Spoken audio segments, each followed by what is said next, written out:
कैसे हैं आप सब लोग। उम्मीद करता आप अच्छे होंगे। अगर बात करें तो फ्रिज आज के टाइम में हमारी ज़रूरत बन गई है। हमारे खाने पीने के सामानों को और बहुत तरीके की चीज़ों को हमारे फ्रिज में सुरक्षित रहती है। तो यहाँ पर फ्रिज की तो ये चीज़ हो गई।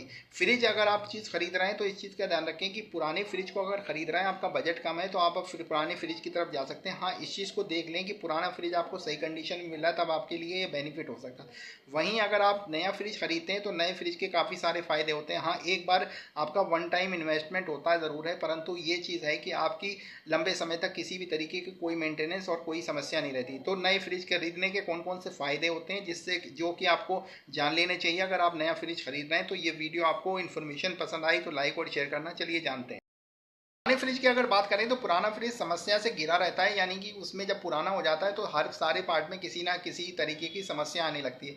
वहीं अगर कंपेयर करें नए फ्रिज आप घर में लेके आते हैं तो इसमें लंबे समय तक कोई भी समस्या नहीं रहती।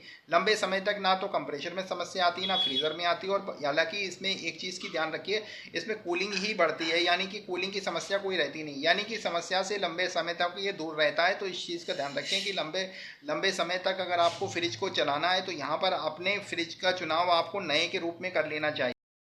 कंपैरिजन में नया फ्रिज में कंप्रेशन में कम आवाज़ होती है क्योंकि सारे पार्ट नए होते हैं। इसके अलावा अगर बात करूं तो आजकल के जो इन्वर्टर टाइप के जो फ्रिज के जो कंप्रेशर आ रहे हैं तो वो कूलिंग के अनुसार, यानी कि कूलिंग के अनुसार काम करते हैं। यानी कि अगर आपको कूलिंग की रिक्वायरमेंट कम होती है तो कंप्रेशर की स्पीड कम हो जाती है। तो यहाँ पर इस तरीके से आपके सबसे बड़ी बात है कि आपकी कूलिंग तो होती है, साथ के साथ उसी में किसी तरीके की समस्या नहीं रहती और उसमें आवाज़ भी बहुत ज़्यादा कम रहती है। तो नए फ्रिज के कंप्रेशर में आवाज़ की साउंड की समस्या नहीं रहती। अगर आपने कमरे या अपने आसपास भी आप सो रहे हैं तो अब भी आपको ये चीज़ पता नहीं लगेगी कि मेरा फ्रिज चल रहा है। वहीं आपका पुराना फ्रिज है तो कंप्रेशर आपको रात में सोने भी नहीं देता है। फ्रिज की कंपैरिजन में अगर नए फ्रिज की बात करें तो इन्वर्टर टेक्नोलॉजी आ रही है जो कि आपके नॉर्मल फ्रिज से 40% से 50% आपकी बिजली की बचत करता है। क्योंकि ये नॉर्मल ये आपके टेम्परेचर के अकॉर्डिंग कंप्रेशर की स्पीड को अप डाउन करता रहता है आपकी कूलिंग के रिक्वायरमेंट के अनुसार। तो यहाँ पर इस चीज़ का ध्यान रखें कि यह आपका काफ़ी फ़ायदा देता है, तो इस चीज़ को ध्यान रखें। अगर बात करें तो जो कंडेंसर होता था वो पीछे काली तरीके की जाली हुआ करती थी, परंतु आजकल के जो फ्रिज आ रहे हैं उसमें साइड बॉडी में कंडेंसर लगा होता है। तो यहाँ पर आपको इस चीज़ का ध्यान रखिए कि यहाँ आपको कंडेंसर को नियमित रूप से साफ करने की ज़रूरत नहीं पड़ती और पीछे हाथ वगैरह लगा के ब्रश वगैरह से सफाई करने की आवश्यकता नहीं पड़ती। यहाँ नॉर्मल तरीके से साइड कंडेंसर को अपने नॉर्मल कपड़े से आप क्लीनिंग वगैरह कर देंगे तो आपका कंडेंसर वगैरह क्लीन हो जाता है। तो नए फ्रिज का ये सब फ़ायदा होता है। में होता क्या था कि हमारा जो पीछे कंडेंसर होता था उसको हवा की रिक्वायरमेंट होती थी, यानी कि हम बिल्कुल थे थोड़ा सा हमें गैप 4 से 5 इंची का गैप बना के रखना पड़ता था। वहीं अगर नए फ्रिज में आप गैप भी नहीं बनाते हैं तो पीछे अगर लगा देते हैं, चिपका देते हैं, तो यहाँ इतनी समस्या आपकी नहीं आती पीछे, क्योंकि जाली कंडेंसर नहीं होती है। तो ये काफ़ी फ़ायदा आपका नए फ्रिज में आपको मिल जाता है।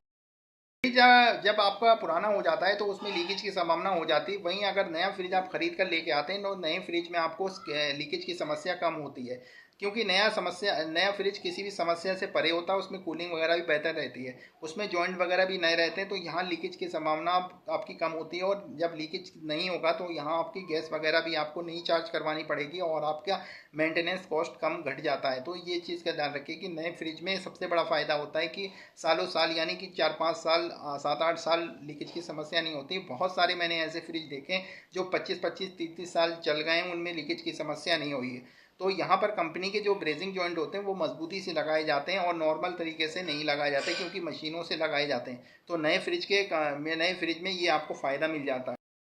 तो आपके घर में वोल्टेज का फ्लक्चुएशन है तो यहाँ पर आप नया फ्रिज लेते हैं तो आपको ये समस्या नहीं आती, क्योंकि आजकल के जो इन्वर्टर टाइप कंप्रेशर आ रहे हैं और जो भी आपकी टेक्नोलॉजी के जो फ्रिज के कंप्रेशर आ रहे हैं वो आपके 135 वोल्टेज से आपके 200 वोल्टेज के बीच में आपके अच्छे से वर्क करते हैं।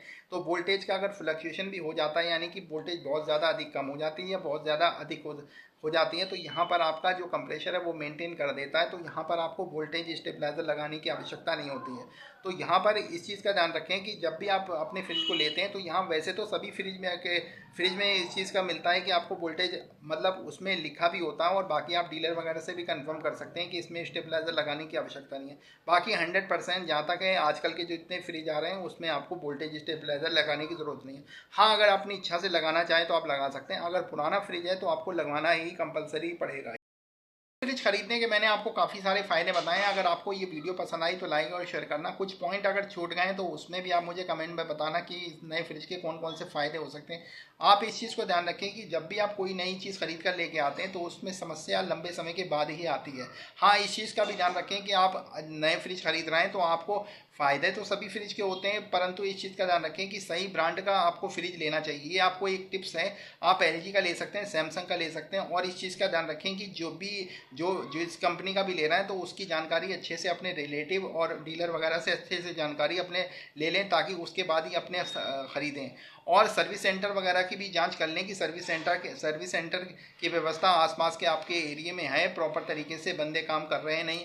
और इसके अलावा आप अपने अपने जो फ्रिज में अगर फ़ायदा उठाना चाहते हैं तो उसकी एमसी वगैरह भी करवा लेंगे। एमसी 1 साल के बाद होती है, जिससे कि कंपनी कुछ अमाउंट लेने के बाद आपको कुछ सुविधाएं देती हैं, जैसे कि आपकी कंप्रेशर वगैरह अगर ख़राब होता है तो उसके पार्ट वगैरह चेंज करती है, यानी कि सब तरीके की सुविधाएं एमसी मिल जाती है।